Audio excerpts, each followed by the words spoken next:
Hello guys, welcome back to my channel. അങ്ങനെ ഒരുപാട് നാളുകൾക്ക് ശേഷം ഒരു യാത്ര പോവുകയാണ്. വലിയ പ്ലാനിങ്ങുമൊന്നുമില്ലാതെ പെട്ടെന്ന് പോകേണ്ടി വന്ന ഒരു യാത്ര. ഈ യാത്രയിൽ എന്നോടൊപ്പം എൻ്റെ ഒരു സുഹൃത്തും അവൻ്റെ അനിയനും കൂടെയുണ്ട്. ഞങ്ങൾ പോകുന്നത് കൊല്ലൂർ ശ്രീ മൂകാംബിക ക്ഷേത്രത്തിലോട്ടാണ്. ട്രെയിനിലാണ് നമ്മുടെ യാത്ര.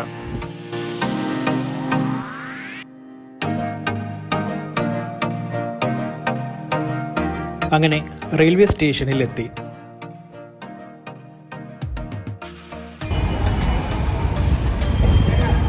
നാല് 10-നാണ് ട്രെയിൻ. ഒടുവിൽ നമ്മുടെ ട്രെയിൻ എത്തി. 10 മിനിറ്റ് ലേറ്റാണ്.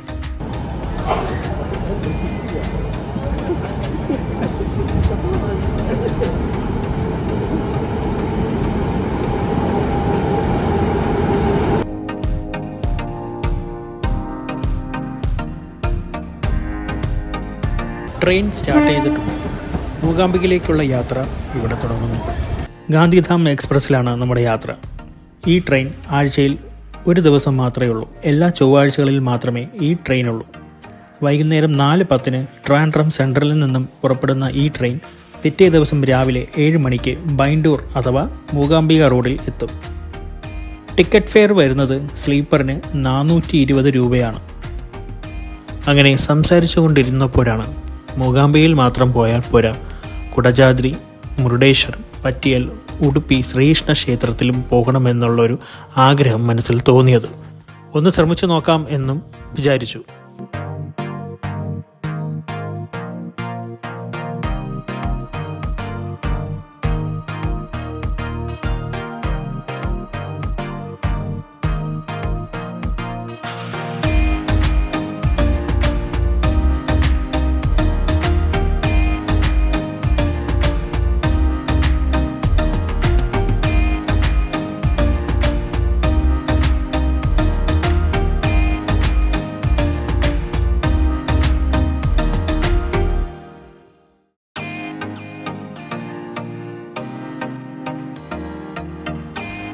അങ്ങനെ നമ്മൾ ബൈൻഡൂരിൽ എത്തിയിരിക്കുകയാണ്. രാവിലെ 7:10 എത്തേണ്ട ട്രെയിനായിരുന്നു.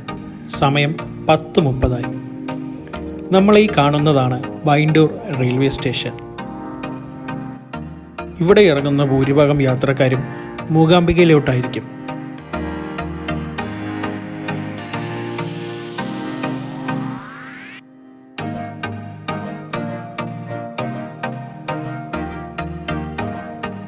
ഏകദേശം 30 കിലോമീറ്റർ വരും ബൈൻഡൂരിൽ നിന്നും മൂകാംബികയിലോട്ട്. സ്റ്റേഷൻ്റെ പുറത്ത് ടാക്സി, ഓട്ടോ എപ്പോഴും അവൈലബിൾ ആയിരിക്കും. ബസ് സർവീസ് പകൽ സമയത്ത് മാത്രമേ ഉള്ളൂ. നമ്മൾ രാത്രിയാണ് വരുന്നതെങ്കിൽ ടാക്സി അല്ലെങ്കിൽ ഓട്ടോ എടുക്കേണ്ടി വരും. ടാക്സി റേറ്റ് 1200 രൂപയും ഓട്ടോ ചാർജ്. ഓട്ടോയാണോ? എത്രയാണോ? മൂകാംബിക 600. ഞങ്ങൾ ബസ്സിൽ പോകാം എന്ന് തീരുമാനിച്ചു. 200 മീറ്റർ നടന്നാൽ ഒരു ജംഗ്ഷൻ വരും. അവിടെ തന്നെ ബസ് സ്റ്റോപ്പുമുണ്ട്. അവിടെ നിന്ന് മൂകാംബികയിലോട്ടുള്ള ബസ് കിട്ടുമെന്നാണ് തിരക്കിയപ്പോൾ പറഞ്ഞത്.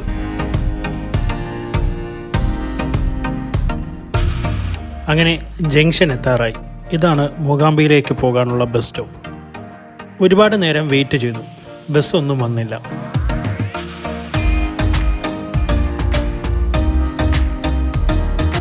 തൊട്ടടുത്ത് തന്നെ ഒരു പ്രൈവറ്റ് ബസ് സ്റ്റാൻഡുണ്ട്.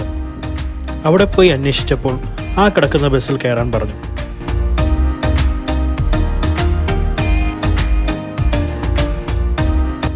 അങ്ങനെ ആ ബസ്സിൽ കയറിയിരുന്നു. 5 മിനിറ്റ് കഴിഞ്ഞതും വണ്ടി എടുത്തു. 35 രൂപയാണ് ടിക്കറ്റ് റേറ്റ് വരുന്നത്. എപ്പോഴും രാത്രിയിലാണ് ബൈൻഡൂരിൽ എത്താറുള്ളത്. പകൽ സമയത്ത് ആദ്യമായിട്ടാണ് പോകുന്നത്.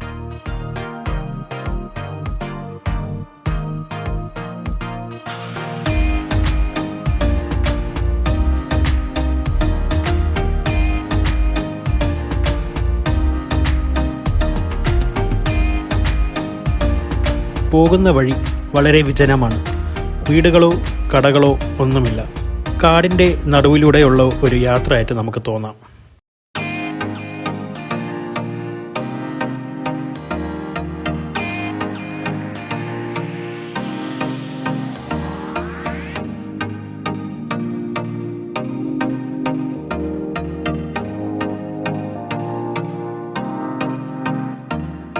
നമ്മൾ അമ്പലത്തിൻ്റെ അടുത്തെത്തി എന്ന് മനസ്സിലായത് ഈ ഒരു ആർച്ച് കണ്ടപ്പോഴാണ്.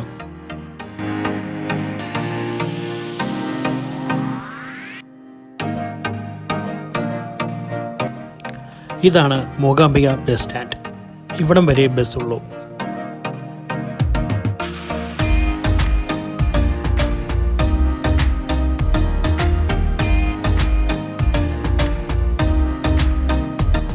ഇനി നേരെ ഹോട്ടലിലോട്ടാണ്. അമ്പലത്തിൻ്റെ തൊട്ട് മുമ്പിൽ തന്നെ നമുക്ക് താമസിക്കാൻ പറ്റി. Nagashree deluxe lodge. ഈ പ്രാവശ്യം വന്നപ്പോൾ ഇവിടെയാണ് നമ്മൾ താമസിക്കുന്നത്. റൂം റെൻറ്റും 600 രൂപയേ ഉള്ളൂ. TV ഉൾപ്പെടെയുള്ള എല്ലാ സൗകര്യങ്ങളും നമുക്കവിടെ ഉണ്ട്. അത്യാവശ്യം ബഡ്ജറ്റ് ഫ്രണ്ട്ലിയാണ്.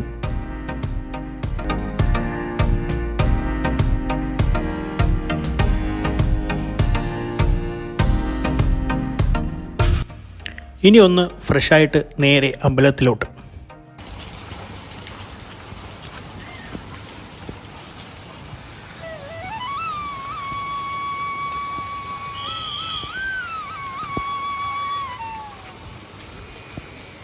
ഇതാണ് അമ്പലത്തിൻ്റെ മുൻവശം.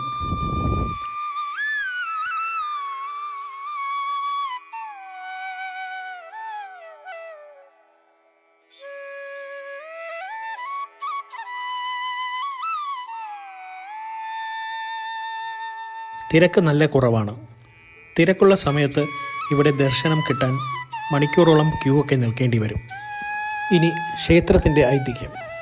പരശുരാമനാൽ പ്രതിഷ്ഠമായ 4 പ്രധാനപ്പെട്ട അംബികമാരിൽ ഒന്നാണ് മൂകാംബിക ദേവി എന്നാണ് സങ്കല്പം. പരാശക്തിയുടെ മഹാകാളി, മഹാലക്ഷ്മി, മഹാസരസ്വതി എന്നീ 3 ഭാവങ്ങളുടെ സമന്വയമായ ദേവി മനുഷ്യരെ സത്പ്രവൃത്തികളിലേക്ക് നയിക്കുന്ന ഇച്ഛാശക്തി, ജ്ഞാനശക്തി, ക്രിയാശക്തി എന്നിവയുടെ പ്രതീകമാണ് ദേവിയുടെ 3 പ്രധാന ഭാവങ്ങൾ. ഭക്തൻ ഏത് ഭാവത്തിലാണോ ദേവിയെ വണങ്ങുന്നത് ആ ഭാവത്തിൽ ദേവി അനുഗ്രഹിക്കും എന്നാണ് വിശ്വാസം. നിത്യവും ഭജിക്കുന്ന ഭക്തനെ ഒരു മാതാവിൻ്റെ കരുതൽ പോലെ ദേവി സംരക്ഷിക്കും എന്നാണ് വിശ്വാസം.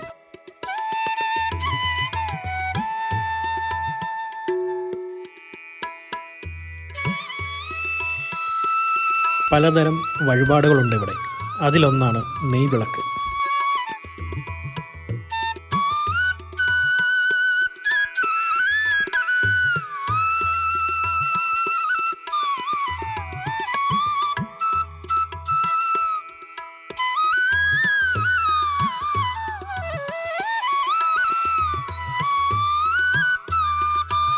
സന്നിധിയിൽ എത്തണമെങ്കിൽ അമ്മ വിളിക്കണം, ദേവീ സന്നിധിയിൽ എത്തണമെങ്കിൽ അമ്മ വിളിക്കണം എന്ന വിശ്വാസം കേരളത്തിലുമുണ്ട്.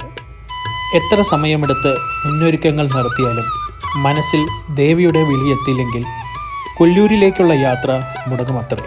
പാതയിൽ മുടങ്ങിയ ഇനിയും നടക്കാത്ത കൊല്ലൂർ യാത്രകളുടെ അനുഭവ സാക്ഷ്യങ്ങൾ ഏറെയുണ്ട്.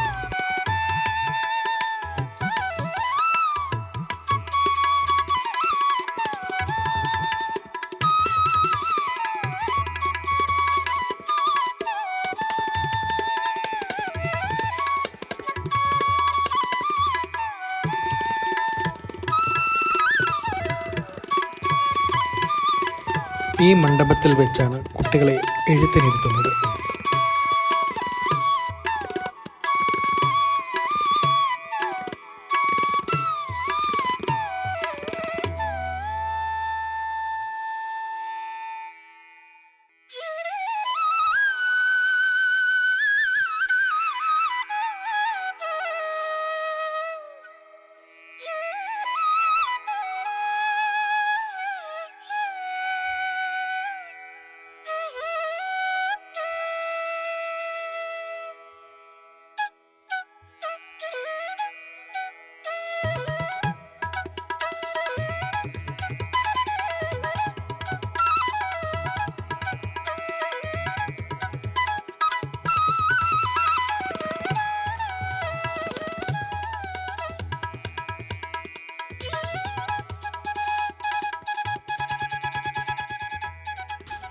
അങ്ങനെ ഞങ്ങളുടെ ദർശനമൊക്കെ കഴിഞ്ഞ് ഞങ്ങൾ പുറത്തിറങ്ങി.